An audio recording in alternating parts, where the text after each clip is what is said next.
The COVID-19 pandemic, also known as the coronavirus pandemic, is an ongoing global pandemic of coronavirus disease 2019 caused by severe acute respiratory syndrome coronavirus 2. The novel virus was first identified from an outbreak in Wuhan, China, in December 2019. The pandemic impacted global health for many other conditions.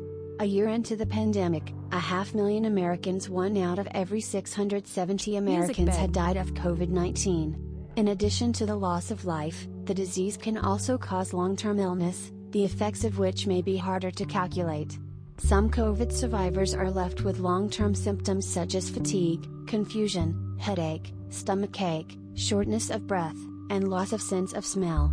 Prolonged manifestations of the disease are informally called long COVID, and the sufferers are called long haulers. A COVID-19 vaccine is intended to provide acquired immunity against severe acute respiratory syndrome coronavirus 2, the virus that causes COVID-19. The COVID-19 vaccines are widely credited for their role in reducing the severity and death caused by COVID-19, such as the elderly, and those at high risk of exposure and transmission, such as healthcare workers. Preventive measures include social distancing, masking, improving ventilation and air filtration, and quarantining those who have been exposed or are symptomatic. Treatments include monoclonal antibodies, novel antiviral drugs, and symptom control.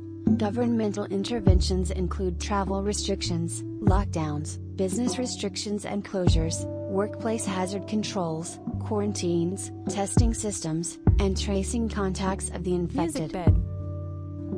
Stay home, we're working together to reduce this pandemic.